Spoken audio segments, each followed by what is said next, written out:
हमने अभी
कंडीशन कहते हैं।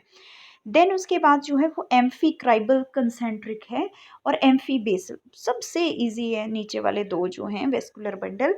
इसमें जो है वो क्या होता है, देखो एक में देखोगे आप जाइलम अंदर है, फिलोएम बाहर है, और दूसरे में आप देखोगे जाइलम बाहर है। ठीक है, एक में जाइलम अंदर की तरफ को है। ठीक है, अगर आप ध्यान से देखो तो यहाँ पे आपको दिख रहा है जाइलम अंदर है, और इसमें एम्फी वेसल में देखोगे कि जाइलम बाहर है।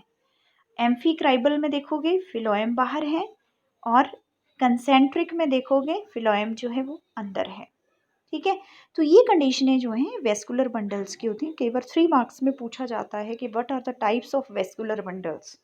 अगर यूनिट टेस्ट होते हैं तो उसमें भी पूछा जा सकता है आपसे। ठीक है, तो आपने ये याद रखना है। हम वो किसकी कर रहे हैं, डाइकॉट रूट की स्ट्रक्चर के बारे में बात कर रहे हैं। ठीक है, तो डाइकॉट रूट में जैसे आप रूट का स्ट्रक्चर देखते हैं ना, तो आपको रूट हेयर से पता चल जाता है कि ये रूट्स का स्ट्रक्चर है। ठीक है, रूट का स्ट्रक्चर है। देन उसके बाद जो है वो इसकी जो है वो एपिडर्मिस नहीं होती, इसकी लेयर को बोलते हैं एपिब्लेमा। क्या बोलते हैं, एपिब्लेमा। और कॉर्टेक्स बिल्कुल सिंपल होता है रूट का। ठीक है, कॉर्टेक्स यहाँ से लेके यहाँ तक का हिस्सा कॉर्टेक्स का है, बिल्कुल सिंपल पार्ट है। देन उसके बाद जो है वो एंडोडर्मिस से स्टार्ट होती है। एंडोडर्मिस के ठीक नीचे जो है वो पेरिसाइकल की लेयर होती है, ये वाली पेरिसाइकल की लेयर है, जो पिंक पिंक जो है ड्रॉ की गई है यहाँ पे, ये जो है पेरिसाइकल की लेयर होती है। ठीक है, और बीच में होता है इसके वेस्कुलर बंडल। वेस्कुलर बंडल, तो वेस्कुलर बंडल में क्या कंडीशन रहती है कि मेटाजाइलम जो है वो अंदर की तरफ को रहता है, और फिलोएम जो है वो बाहर की तरफ को रहता है, और एक दूसरे के साथ जो है ये अल्टरनेट करते हैं। ठीक है, तो ये सारा स्ट्रक्चर जो है वो किसका है, डाइकॉट रूट का स्ट्रक्चर है। तो डाइकॉट रूट की कंडीशन जो है, इसमें जाइलम और फिलोएम जो है वो एक दूसरे के साथ अल्टरनेट कर रहे हैं। ठीक है, जो एंडोडर्मिस के सेल्स होते हैं ना, तो आप ध्यान से अगर देखें तो इनमें जो है वो ब्लैक ब्लैक स्ट्रक्चर बना हुआ है। ठीक है, तो ये ब्लैक स्ट्रक्चर जो है ये सुबेरिन की डेपोजिशन होती है। तो सुबेरिन होने की वजह से ना, तो इसमें जो है रूट में जो है वो ये इम्परमिएबल होता है वाटर के लिए। ठीक है, जो सुबेरिन की डिपोजिशन होती है उसकी वजह से। और जो इनका पेरीसाइकिल बताया, तो पेरीसाइकिल में कैम्बियम प्रेजेंट होता है, तो कैम्बियम की वजह से लेटरल रूट्स निकलती हैं, जो यहाँ पे रूट हेयर्स निकल रहे हैं, और जो है जैसे नीचे रूट सिस्टम की लेटरल रूट्स निकलती हैं। तो लेटरल रूट्स कैसे निकलती हैं, बहुत इंपॉर्टेंट लाइन बोल रही हूँ बेटा, ध्यान से सुनिए। पेरीसाइकिल में कैम्बियम की प्रेजेंस होने के कारण लेटरल रूट्स बनती हैं। बहुत क्लियरली इसको ध्यान से सुने, पेरीसाइकिल में कैम्बियम प्रेजेंट होता है जिसकी वजह से लेटरल रूट्स बनती हैं। ठीक है, ये आपने याद रखना है। तो इसी और फिर ये कंडक्शन कैसे करता है? आप बोलते हो ना कि यहाँ पे एंडोडर्मिस लेयर जो है, एंडोडर्मिस लेयर में कुछ सेल्स जो हैं वहाँ पे सुबेरिन होने की वजह से वहाँ पे पानी तो आएगा नहीं, तो कंडक्शन वाटर की कैसे होगी?